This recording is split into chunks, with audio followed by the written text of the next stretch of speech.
Today we bring you another of our great geopolitical summaries, and this time it's about a country many of you have been waiting for. Today on Fish Memoirs, we're diving into the land of liberty and the home of Uncle Sam, the United States of America. Of course, talking about US geopolitics means talking about the geopolitics of the entire planet. Without a doubt, we're dealing with the most influential country in the world, so we need to keep our eyes wide open not to miss a thing in this video. First things first. The United States of America is a federal republic made up of 50 states and one federal district. In addition to these states and Washington, D.C., the U.S. also includes a long list of associated island territories that are part of the country in one way or another. Puerto Rico is one of them, but there are many more. The nation stretches across North America, bordered by Canada to the north, Mexico and the Gulf of Mexico to the south, and by the Atlantic and Pacific Oceans to the east and west respectively. It's enormous, and in fact it's the third largest country in the world after Russia and Canada, with around 9.8 million square kilometers. It's also the third most populated nation on Earth, after China and India, with an estimated 333 million people. About 14% of them are immigrants, since the history of the United States has been shaped by migration from its very beginnings. The Hispanic or Latino population is one of the fastest growing ethnic groups, making up roughly 18.7% of the total population. When it comes to international relations, the United States is without question one of the main global players. It's a permanent member of the United Nations Security Council, which gives it veto power and enormous influence over the global order. It's also a founding member and the central pillar of NATO, while maintaining a vast network of bilateral military alliances with countries such as Japan, South Korea, and the Philippines, among many others. The US is one of the three members of the AUKUS alliance, which brings together the major powers of the Anglosphere: the United Kingdom, the United States, and Australia. It's also part of ANZUS, a Pacific Security Pact that includes Australia and New Zealand. On the economic front, the United States plays a key role in both the G7 and G20, where it often sets the tone for global economic policy. Economically, one of its most important partnerships is the trilateral agreement with Canada and Mexico, the USMCA, which guarantees free trade between the three major economies of North America. The U.S. is also part of the Asia-Pacific Economic Cooperation Forum, or APEC, and the QUAD Alliance, which seeks to strengthen cooperation and development in the Indo-Pacific region. This last alliance, formed by the United States, India, Australia, and Japan, is designed to counterbalance China's growing influence in the area. For all these reasons, the United States stands as the leader of what is known as the Western Bloc, a political and economic alliance built on the principles of free market capitalism and liberal democracy. One of its most important bilateral relationships is with another key member of that bloc, the United Kingdom. The US also maintains an exceptionally close relationship with Canada, defined by a shared border stretching more than 5,500 miles, the longest undefended border in the world. The two countries are deeply interconnected through economic, cultural, and defense ties.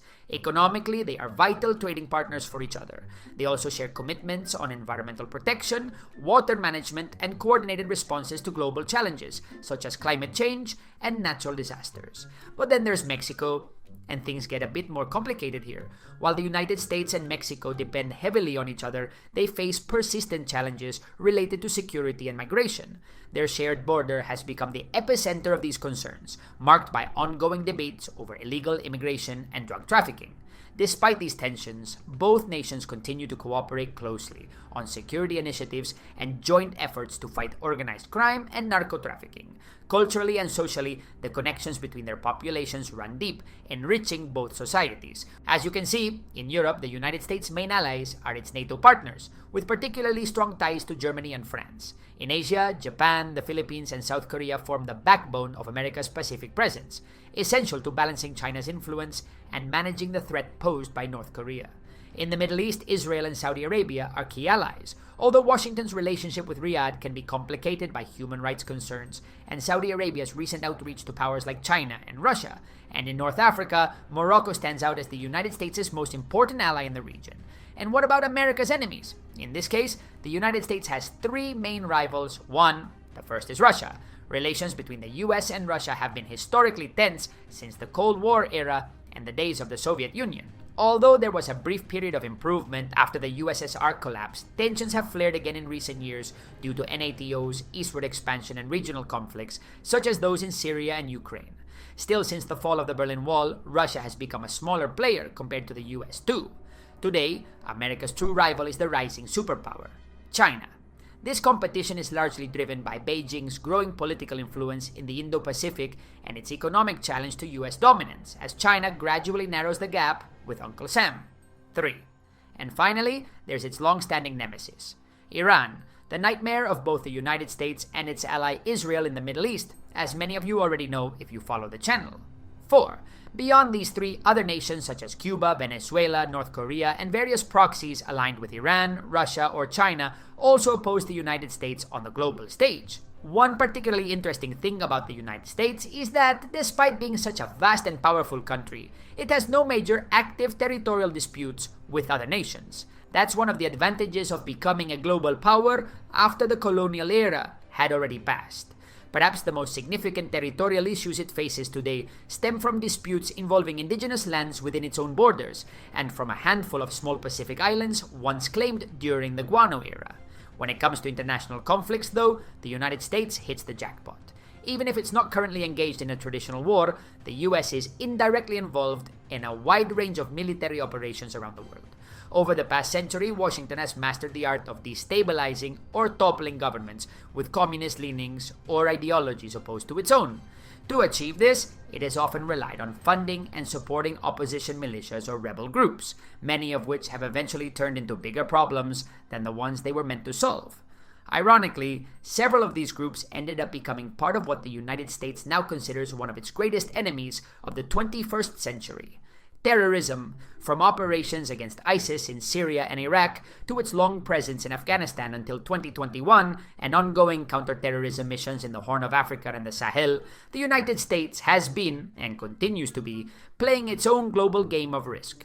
We also can't forget the continuous military presence in South Korea, or the so-called freedom of navigation operations carried out by Uncle Sam across the Indo-Pacific to challenge China's maritime claims. Beyond direct interventions, Washington's immense military, economic, and technological power has become a lifeline for its allies in wartime. This has been made especially clear through the advanced weapons and defense systems supplied to Ukraine. And then there's Israel, the single largest recipient of US military aid, receiving around $3 billion a year. To sustain all this, the United States maintains over 700 military bases spread across 80 different countries worldwide. In fact, more than 1/3 of all nations on Earth host at least one US military base. Of course, all this power didn't come for free. Being the world's leading military force and the largest economy on Earth, with a nominal GDP of roughly $21 trillion, comes with a major advantage. The US dollar is the world's reference currency for international trade. What does that mean? It means the demand for dollars is far greater than for any other currency. This gives the United States, or more precisely its central bank, the Federal Reserve, a unique privilege. It can print large amounts of money without triggering runaway inflation or sharply devaluing its currency against others. In other words, the US can create more money out of thin air than any other country without facing immediate consequences, though of course, even that kind of power has its limits. To give you an idea of just how powerful the United States is, if California were its own country, it would rank as the world's 5th largest economy, with Silicon Valley serving as the beating heart of global technology. Los Angeles, meanwhile, leads in entertainment and advanced manufacturing. But it's not all about tech. The sheer abundance of natural resources across the US is staggering. In the western region, particularly in the Rocky Mountains, mining and mineral extraction are essential pillars of the local economy. Moving south, agriculture takes center stage, especially cotton and tobacco, along with the energy industry driven by the famous oil and natural gas reserves of Texas and the Gulf of Mexico. This southern economy was traditionally less developed, with lower investment in infrastructure and education, though that has been changing in recent years thanks to the technological boom in states like Texas and Florida. The northern region has long been the country's industrial powerhouse, the birthplace of America's heavy industry revolution. However, in recent decades, parts of the north, known as the Rust Belt, have suffered economic decline due to the collapse of traditional manufacturing. Still, cities like Chicago and Boston have successfully reinvented themselves as global financial and technological hubs. As for the East, it has historically been the most developed part of the country, the cradle of America's expansion. The Northeast in particular stands as a global financial and service center, led by New York City, home to Wall Street, the most influential financial district in the world, and of course we can't forget Alaska, a state incredibly rich in oil, gas, and mineral resources. All these resources and the country's dominant political position make the United States one of the most important players in global trade. However, despite being a superpower, things aren't as perfect as they may seem. The US faces major internal challenges. To begin with, its healthcare system leaves much to be desired for such a wealthy and developed nation. To put it in perspective, America's life expectancy is closer to that of Turkey, Algeria, or Malaysia than to that of Canada.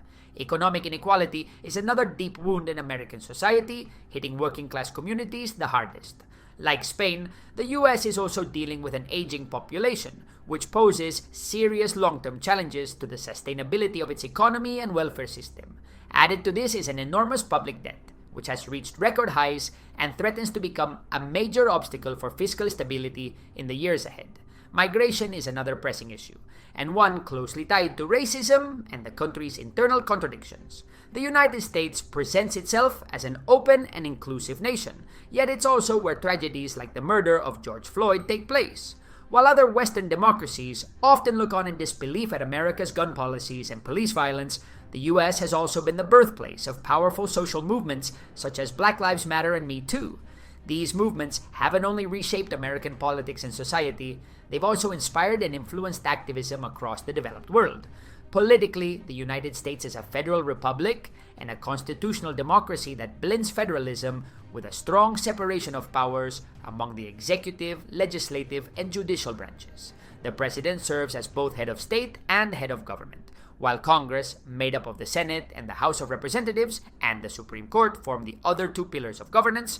The US has a two-party system dominated by the Democrats, generally seen as the more progressive party, and the Republicans, the more conservative one.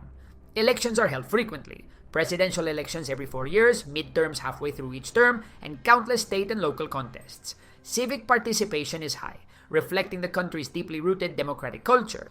In summary, the United States remains today the main leader of the Western Bloc, a coalition that has long championed democracy and economic freedom. However, Washington has also faced heavy criticism for its pattern of political and military interventionism, particularly in the Middle East and Africa. The truth is that Uncle Sam knows its global dominance is slipping, and that we're moving toward a world where China could take the lead. That's why the relationships the US builds with China's rivals, especially India, are becoming increasingly important. All this is taking place in the midst of a broader shift, especially visible during the Trump era, toward greater isolationism and a reduced international presence. That's all for today's video. You know the drill. If you enjoyed the story, give it a like, hit subscribe, and dive in for the next one.